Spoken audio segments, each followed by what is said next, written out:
Buenas, mi nombre es Marco Flores, yo soy parte del equipo del DAIPIC de nuestro queridísimo Hospital Muñiz. Ante todo, muy agradecido por la invitación a este cuarto curso de actualización en infectología crítica.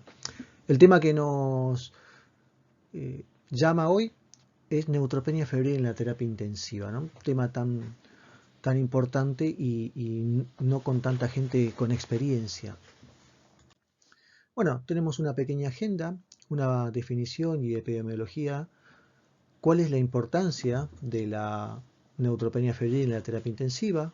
¿Cómo vamos a hacer una evaluación de riesgo? ¿Qué pensamos cuando pensamos en tratamiento empírico? Y algunas conclusiones. Como definición de neutropenia, vamos a tener en cuenta el valor límite de 500 células o una tendencia a disminuir de esas 500 células en las siguientes 48 horas. La fiebre en los pacientes neutropénicos es básicamente lo que nosotros habitualmente consideramos en la terapia intensiva, una temperatura oral, ya sea una sola en este caso, de 38,3 en adelante, o una temperatura de más de 38 grados sostenida durante el periodo de al menos una hora.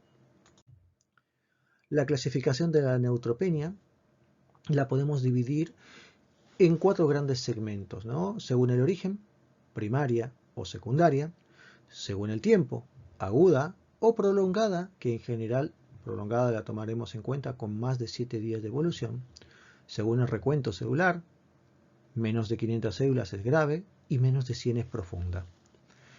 Y vamos a considerar también la neutropenia funcional, que puede tener un recuento normal y tiene que ver con los defectos celulares. En este contexto,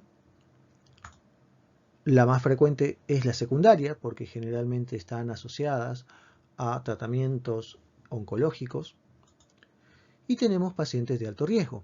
Los pacientes de alto riesgo son los pacientes que tienen una neutropenia prolongada de más de 7 días y que además sea profunda.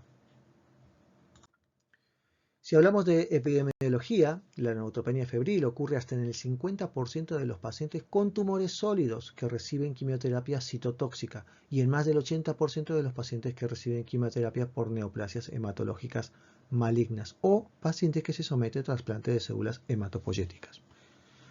La mortalidad hospitalaria para todos los pacientes ingresados es alrededor del 10%, pero esto aumenta la tasa de mortalidad en más del 15% para los pacientes con leucemia ingresados con neutropenia febril. En el año 2012, si consideramos los costos, 90.000 adultos fueron hospitalizados por neutropenia relacionadas al cáncer con un costo de 2.3 mil millones de dólares. Esto es un trabajo del año 2012 de Estados Unidos. Bueno, cosas a considerar, ¿no? O sea, son pacientes muy costosos, con lo cual requieren un nivel de atención superior en muchos casos y tratamientos empíricos a veces muy altos. ¿Cuál es la importancia? ¿No? La importancia de saber es que estos pacientes tienen generalmente bacteriemias, que pueden estar documentadas hasta en el 25% de los casos. Los virus respiratorios se pueden aislar en aproximadamente el 20% de los pacientes, con lo cual cuando internamos un paciente con neutropenia febril sin foco, sería de buena práctica no solamente hisoparlo para COVID, sino también para otros virus respiratorios. La sepsis, se ha estimado que el 50% de los casos con neutropenia febril desarrollarán shock séptico, con lo cual es muy importante tenerlos en cuenta, ir a revisarlos constantemente. No es solo un paciente neutropénico con algo de fiebre, sino que estos pacientes pueden evolucionar a shock muy rápidamente. ¿Cuál es la mortalidad? Bueno, los pacientes con neutropenia febril en UTI, su mortalidad es muy elevada, fundamentalmente cuando llegamos a un score de SOFA mayor a 10 puntos. La gravedad, bueno, los pacientes con una neoplasia maligna hematológica o el estado posterior al trasplante de células hematopoyéticas casi siempre tiene mayor riesgo que el resto de las otras patologías que cursan con neutropenia febril. Así que tener en cuenta estos pacientes que tienen alguna enfermedad hematológica. ¿Cómo hacemos la evaluación de riesgo en estos casos? Bueno, la evaluación de riesgo la vamos a hacer por distintos puntos. Una de los scores más importantes es el score MASC, cuya característica es sumar puntos dependiendo del tipo de afectación, dependiendo si tiene ausencia de algunas patologías o signos vitales, ¿no? Como puede ser la ausencia de hipotensión, que no esté deshidratado, que sea un paciente ambulatorio. Si tiene más de 21 puntos, este paciente es de alto riesgo, ¿sí? Entonces, si bien uno tendería a pensar que estos scores podrían ayudarnos, a veces son unos confundidores y dependiendo cómo los usemos, porque estos scores en general no los usamos en la terapia intensiva al ingreso, sino que ya están estratificados o desde la guardia o desde el piso donde estaban internados previo a llegar a la terapia intensiva. En estos casos son pacientes que no tienen un foco claro, con lo cual la pantomografía suele ser útil en contexto de búsqueda de foco, cuando este no es claro, no es evidente, no tenemos todavía resultados de cultivos. Y otros factores que disminuyen que influyen en la estratificación de riesgo incluyen la profundidad, o sea, si tiene menos de 100 células, si además estas tienen más de 7 días de evolución, con lo cual estos dos marcadores son importantes para predecir que este es un paciente de alto riesgo. Si hablamos de los cultivos, en la terapia intensiva nosotros estamos habituados y para los infectólogos esto es algo del día a día, la toma de cultivos, los hemocultivos, al momento del ingreso, con todas las medidas que implican, porque cualquier germen que crezca seguramente vamos a tratarlo, con lo cual tratemos de que los hemocultivos no nos salgan contaminantes con Staphylococcus negativo, porque estos pacientes vamos a tener que tratarlos. Los retrocultivos de catéteres están indicados fundamentalmente en el shock. Si tienen más de 72 horas de evolución, esos catéteres, la idea es cambiarlos, y si no tienen otros accesos vasculares, bueno, en ese caso los retrocultivos estarían indicados, y tener en cuenta y hacer el seguimiento muy de cerca en cuánto tiempo son positivos, si es que dan positivos, ¿no? El urocultivo, si tiene sonda, más de 72 horas, hacer un urocultivo con un recambio de sonda es muy importante, y si no, tomar urocultivo en lo posible tratando de no invadir al paciente. ¿Qué pasa si estos pacientes requieren ventilación mecánica, ¿no? Bueno, no en todos lados estamos posiblemente con la posibilidad, pero si tenemos la posibilidad del lavado uroalveolar sería de primera elección. No desmerecemos el uso del aspirado traqueal o del minival, sin embargo, cuando nosotros queremos obtener resultados mucho más fidedignos o queremos enviar varias muestras, el lavado broncoalveolar es mucho más, si bien más intrusivo, es mucho más fidedigno a la hora de los cultivos, ¿no? ¿Por qué? Porque de ahí vamos a enviar seguramente para virus, para bacterias, para parásitos, ¿sí? Buscando en este caso en particular Pneumocystis jirovecii, para micobacterias y también para hongos. Entonces es muy importante poder sacar todas las muestras en este contexto. Y si el paciente ya ha tenido una evolución previa con una neutropenia febril previa, o estamos considerando la posibilidad de uso empírico de antifúngicos, bueno, los hemocultivos también deberían poder mandarse por lisocentrifugación en algunos casos, ¿sí? No en todos, pero considerar su uso. Si hablamos de la microbiología en este contexto, las bacteriemias son una muy importante causa de fiebre en el paciente neutropénico. Las más frecuentes son los gram negativos, fundamentalmente las familias de las enterobacterias. Las pseudomonas nunca están por fuera, son importantes, y después tenemos muchos otros gram negativos que por ahí tiene que ver más con la flora de cada institución, ¿no? Los gram positivos son importantes pero menos frecuentes, y mucho menos frecuentes desde la época del COVID, ¿no? Desde el año 2020 para este año 2023 hemos disminuido la incidencia de infecciones por cocos gram positivas, específicamente por Staphylococcus aureus meticillin resistente. Eventualmente hay que considerar el Staphylococcus coagulasa negativo como causa de fiebre, como de bacteriemia, y los estreptococos del grupo viridas y los enterococos, en especial los enterococos vancomicina resistentes, y eso también va a deberse un poco sobre la flora de cada institución. Los problemas de las bacterias en este momento de nuestra historia no son los estáfilos con su mecanismo de shock tóxico, sino que son las bacterias gram negativas con mecanismo de resistencia. Específicamente hablamos de las beta-lactamasas de espectro extendido, como las conocemos comúnmente como las BLE, y las enterobacterias con resistencia a carbapenemes, KPC, MBL, NDM, ¿verdad? Que cada vez son más frecuentes y seguramente son parte de los esquemas empíricos en algunas terapias intensivas. Las infecciones fúngicas son muchísimo menos frecuentes como causa de fiebre temprana. O sea, no es lo primero que vamos a pensar en un paciente con neutropenia febril que ingresa a nuestra terapia intensiva. Sí hay que considerarlo cuando ya pasaron cierto tiempo, y vamos a hablarlo un poco más adelante, la necesidad de cobertura para Aspergillus o para cándidas, específicamente las no albicans, debido a que no todos los centros tienen la posibilidad de discriminar la especie de cándida. ¿Sí? Y eso tiene que ver justamente con el uso empírico de fluconazol, que cada vez, y esperemos que continúe, es menos frecuente. Nosotros como intensivistas nos preocupamos y nos preguntamos muchas veces cuál es la proporción de los pacientes sépticos con neutropenia.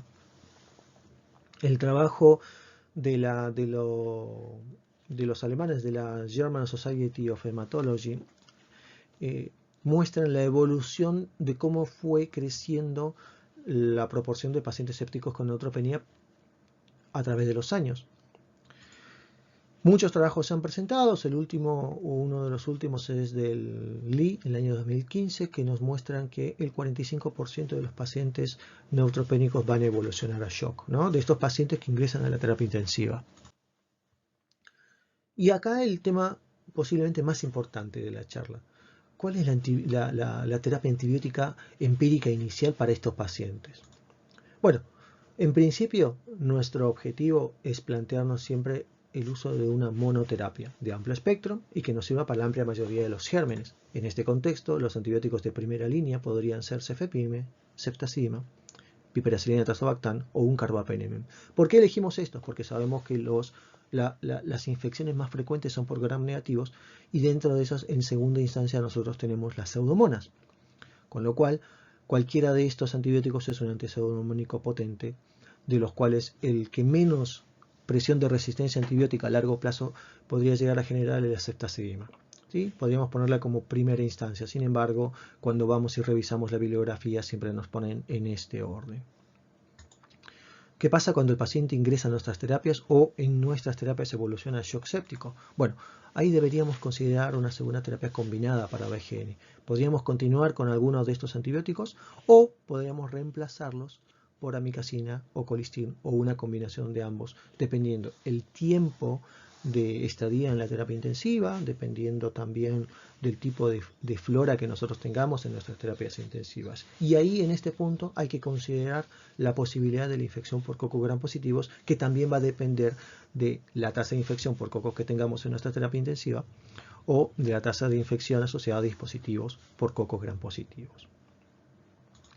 Como tercer punto, si nosotros tenemos una alta incidencia de infecciones por cocos o a pesar de haberle iniciado una terapia combinada para gram negativos, el paciente no evoluciona bien dentro de las siguientes 24 o 48 horas, bueno, ahí tenemos que iniciar la cobertura por cocos gram positivos. O si el paciente evoluciona con un shock séptico de rápida evolución con compromiso pulmonar, muy parecido al estáfilo, bueno, en ese contexto obviamente no vamos a dudar en iniciar cobertura para cocos gram positivos. La vancomicina es la estrella en este caso y la idea es usarla solamente cuando hay shock, cuando hay una neumonía bilateral de rápida evolución, cuando tenemos en los hemocultivos cocos gram positivos o tenemos además una infección de piel y partes blandas en estos pacientes de rápida evolución o que están iniciando y que llegan rápidamente al shock. Y obviamente, como lo vengo repitiendo, la epidemiología institucional es muy importante. Con lo cual, la terapia antibiótica debe ser escalonada. ¿Qué pasa con los antifúngicos, ¿no? Las preguntas que nos hacemos siempre como intensivistas es ¿cuándo? Básicamente va a ser en pacientes con fiebre persistente luego el cuarto día de tratamiento antibiótico, que además este paciente cumpla con que sea una neutropenia de más de 7 días o que el paciente tenga cultivos negativos, ¿sí? Generalmente los hemocultivos suelen darnos resultados positivos cuando tenemos fungemias, por ejemplo. Pero si tenemos estos hongos en otros sectores del cuerpo donde se acantonan no necesariamente van a dar hemocultivos positivos, con lo cual los cultivos vienen dando negativos y los pacientes tienen más de 7 días con fiebre persistente a pesar de haberle puesto terapia combinada para gram negativos y además haberle colocado vancomicina para cobertura de gram positivos. Bueno, posiblemente tengamos que considerar el uso de antifúngicos, con lo cual la segunda pregunta es muy importante también y nos preguntamos ¿cuál es el mejor? Bueno, la verdad es que la nidulafungina o la caspofungina, cuando nosotros no sabemos o tenemos un rescate de una cándida y no sabemos cuál es la especie, sería seguramente una de las terapias empíricas más adecuadas. La fotericina liposomal o de complejo lipídico obviamente están dentro de estas recomendaciones, pero como segunda instancia, y en este caso el fluconazol no estaría recomendado como terapia empírica, ¿sí? Justamente porque no sabemos el tipo de posiblemente cándida no albicans que tengamos. Si es una albicans, bueno, posiblemente podamos usarlo con mucha más confianza. ¿Qué pasa con las situaciones especiales? Bueno, en caso de lesiones pulmonares o rinos inusuales, con galactomananos positivos, hay que considerar hongos filamentosos. ¿Sí? Ya dejamos de lado los hongos como las cándidas y empezamos a considerar ya no la nidulafungina o la caspofungina, sino otros tipos de antifúngico como puede ser el voriconazol, posaconazol, isabuconazol o la fotericina liposomal directamente como primera instancia. Otros tratamientos empíricos, la verdad es que tenemos que considerar si vamos a tratar empíricamente infecciones virales. Bueno, tratamiento empírico con antivirales usualmente no está indicado en el manejo de pacientes con neutropenia febril y el uso de aciclovir profiláctico debería implementarse en casos muy particulares, solamente si sabemos que el paciente tiene serologías positivas o que ha tenido reagudizaciones o que está empezando con alguna reagudización y en cuyo caso ya sería un tratamiento primario.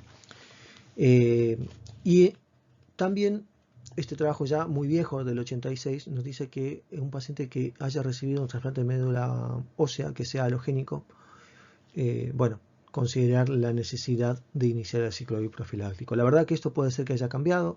He buscado información, no he encontrado algo claro todavía, ¿no? ¿Qué pasa con el uso de factor estimulante de colonias en el contexto de una neutropenia febril dentro de la terapia intensiva? La verdad que el trabajo de Stephen del año 2020 fundamentalmente no demostró una disminución en la mortalidad, por lo cual no estaría recomendado el uso en contexto de neutropenia febril o sepsis o mucho menos en el contexto de una neutropenia febril con shock. Sin embargo, algunas terapias intensivas que tienen mucha más experiencia y que reciben de forma habitual pacientes oncomatológicos con neutropenia febril lo suelen usar de forma habitual. Muchos oncólogos todavía hoy lo siguen recomendando, con lo cual la recomendación de experto en muchos casos prima por encima de lo que nosotros podemos encontrar en la bibliografía. Como conclusión, primero, siempre considerar la toma de cultivos en estos tipos de pacientes para estratificar la gravedad y el riesgo, para eventualmente tener un control de foco no farmacológico si corresponde, o sea, si tenemos una infección de piel y partes blandas, debe ir a escarectomía si corresponde y hacer la dehibridación lo antes posible de estos focos no drenados. Considerar siempre los factores de riesgo para Pseudomonas, para Staphylo aureus metilcino resistente y algunas micosis invasivas con algunos detalles, ¿no? Siempre y cuando el paciente tenga más de 7 días de evolución de neutropenia febril o que hayamos agotado los tratamientos empíricos con cultivos negativos. ¿Cuál sería la terapia inicial? Bueno, siempre inicial un antipseudomono, un antibiótico antipseudomónico, ajustar según rescate a las 96 horas como máximo. Nosotros habitualmente se trata de que en lugares que tengamos mucha disponibilidad de laboratorios, como puede ser el Hospital Muñiz o como puede ser algunos privados donde se pueden hacer las PCR multiplex, bueno, tratar de ajustarlo cuanto antes, ¿no?